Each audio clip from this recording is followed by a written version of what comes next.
और चलिए अब आगे बढ़ते हैं और अब विधानसभा के बाहर से टीकाराम जूली क्या कुछ कह रहे हैं, सुनते हैं।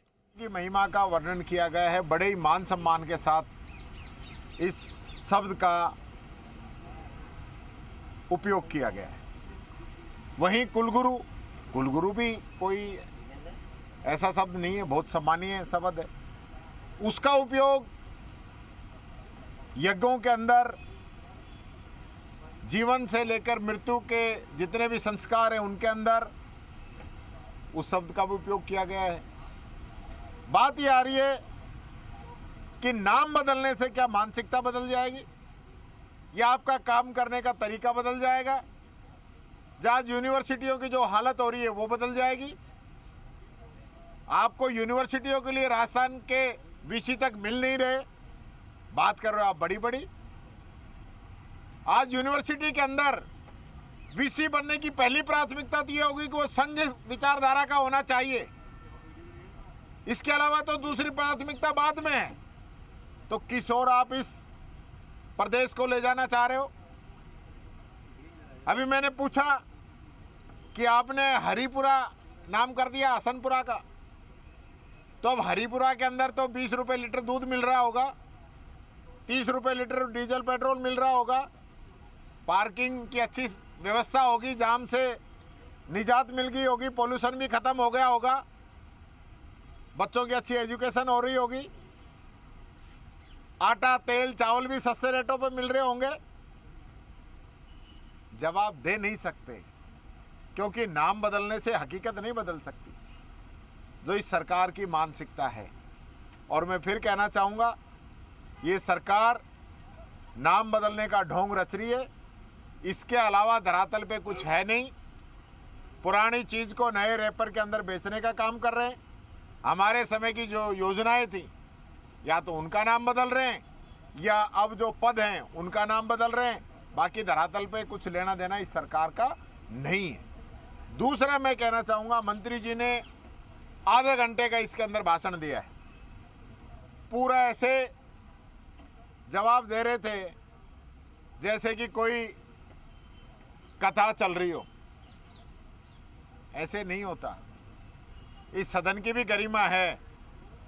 कुलपति को कुलगुरु क्यों करना चाहते हो, इस पे बात रखनी है। आप ऐसे बोल रहे हो जैसे डिमांड पे बोल रहे हो, जैसे डिमांड पे अपनी बात रख रहे हो। तो ये मैं कहना चाहूँगा, इस सदन की गरिमा भी बनाए। ये भारतीय जनता पार्टी की सरकार जब से आई है, इस सदन की गरिमा को गिराने का काम कर रही है। कल आपने देखा होगा, पानी वाला बिल परवर समिति को दोबारा भेज दिया। 1952 से लेकर आज तक इतिहास के अंदर पहला केस है कि परवर समिति को भी दोबारा बिल भेजा गया हो। और जैसे साहब का डंका बज रहा है, ऐसे इनका डंका बज रहा है। कोई चिंता ही नहीं है कि किस दिशा में हम राजस्थान को लेके जा रहे हैं, राजस्थान की विधानसभा को लेके जा रहे हैं।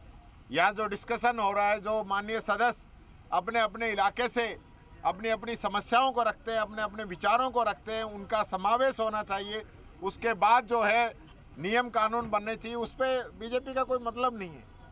सीधा सा फोकस आज आप सबने देखा होगा कि नाम बदल लो और काम चलाओ, ये इस सरकार की नीति है। कहीं ना कहीं ये पुरानी पद्धति को लागू किया गया है, जिस तरह से पुराने तो देखिए, मानसिकता झलकती है। कुलगुरु जो होते थे मैंने बताया था। और वैसे भी अगर जो एजुकेशन की हम बात करें तो वो सिर्फ राजा महाराजाओं के जो बच्चे थे उनको पढ़ाने का काम करते थे।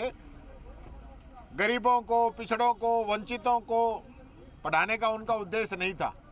तो यही उद्देश्य इस सरकार का नजर आ रहा है।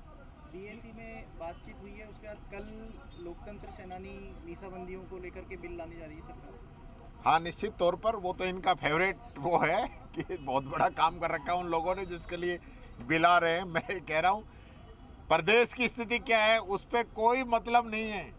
या तो अपने लोगों को फायदा पहुंचाने के लिए बिल लेके आ रहे हैं या नाम बदलने के लिए बिल लेके आ रहे हैं।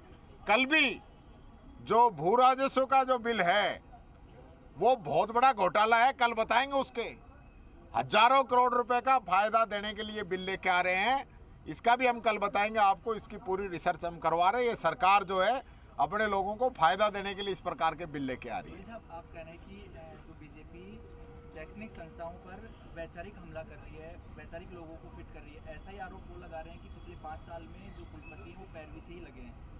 देखिए, पिछले 5 साल में जो आरोप लगाए हैं, आपको पता है कुलपति की नियुक्ति जो है महामहिम राज्यपाल महोदय कर रहे हैं, तो वो हम पे तो आरोप लगा ही नहीं सकते। वो आरोप लगा रहे हैं तो राज्यपाल महोदय पे लगा रहे हैं, तो राज्यपाल महोदय भी इनकी सरकार के द्वारा लगाए गए हैं।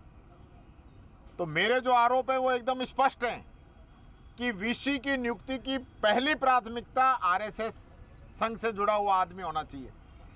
तो ये आप इनकी निकाल के देख लो योग्यता। और दूसरा आरोप ये है कि राजस्थान के लोगों को मौका नहीं मिल रहा है।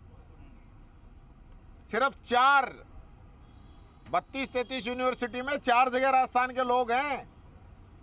क्यों राजस्थान के लोगों के अंदर योग्यता नहीं है क्या? यहाँ के लोगों क्यों नहीं बना रहे वीसी?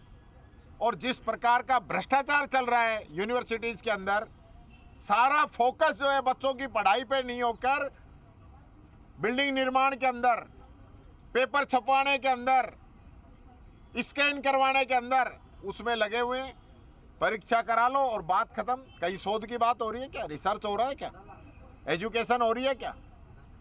पढ़ाई पे कोई फोकस है क्या? पद हैं वो खाली पड़े हैं, पढ़ाई होती नहीं, क्लासेज लगती नहीं, फॉर्मेलिटी हो रही है। सुबह वालों बोल को तो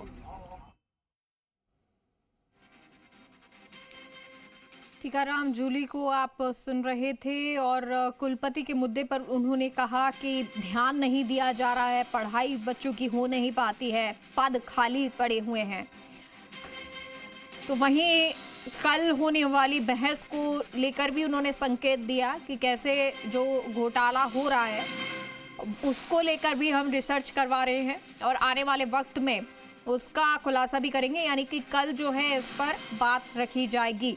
तो विपक्ष पूरी तरह से तैयार नजर आ रहा है और आज टीकाराम जूली विधानसभा के बाहर भी सरकार पर जमकर बरसते हुए नजर आए हैं। कई गंभीर आरोप उन्होंने लगाए, कहा कि नाम बदलने से पाप नहीं धुलेंगे। उन्होंने ये कहा कि आपने हसनपुरा का नाम हीरापुरा रख दिया, तो क्या उससे कुछ बदला है? क्या उससे पेट्रोल डीजल की रेट में कमी आई है, दूध की रेट में कमी आई है? आखिर क्या हुआ है? नाम बदलने से कुछ होगा नहीं।